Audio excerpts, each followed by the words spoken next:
اولاد کے نیک ہونے کے لیے ضروری ہے کہ انسان خود بھی نیک ہو۔ ہر آدمی یہ چاہتا ہے کہ میری اولاد نیک ہو جائے، خود نیک کم ہی ہونا چاہتا ہے نا۔ خود نیک ہونے کے لیے محنت کرنی پڑتی ہے، محنت ہم کرتے نہیں ہیں اور چاہتے ہیں کہ بچے نیک ہو جائیں، ایسے نہیں ہوتا۔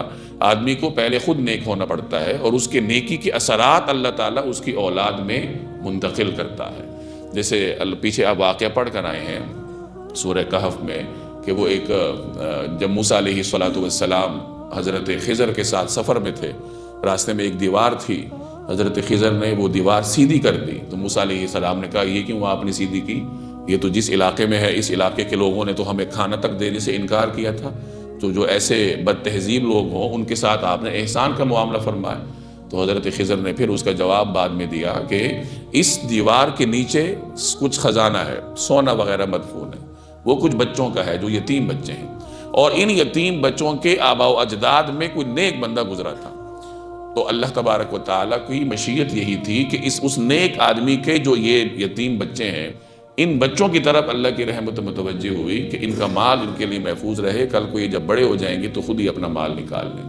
اور مفسرین فرماتے ہیں کہ یہ جو ان کے آباء و اجداد میں نیک آدمی کا ذکر ہے تو یہ ان کا 7واں یا 8واں دادا ہے، یعنی ایسا نہیں کہ اس کا والد تھا یا دادا تھا، بلکہ اوپر نسل میں 7واں آدمی، گویا ایک نیک آدمی کی 7ویں نسل تک اللہ تعالیٰ اس کے نیکی کی برکات پہنچاتا رہتا ہے۔ حضرت ابن مسعود رضی اللہ تعالیٰ عنہ کے بارے میں آتا ہے کہ وہ ایک مرتبہ رات کو نوافل پڑھ رہے تھے تو ان کا بیٹا ان کے سامنے سویا ہوا تھا، چھوٹا بچہ، تو انہوں نے فرمایا من اجلک یا بنی، کہ اے بیٹے میں تیری وجہ سے یہ محنت کر رہا ہوں، یعنی عبادت تو اللہ کے لیے کر رہا ہوں لیکن اس کا فائدہ تجھے بھی ملے گا، کہ میں یہ جو محنت کر رہا ہوں اس محنت کی برکات اللہ تعالیٰ تمہیں بھی نصیب کرے گا۔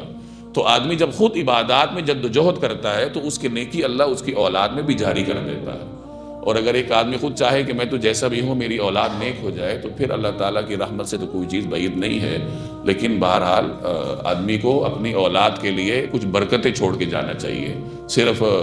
جائیداد ہی چھوڑنے پر توجہ نہیں ہونی چاہیے بلکہ کچھ اعمال کی برکات بھی ان کے لیے چھوڑنی چاہیے۔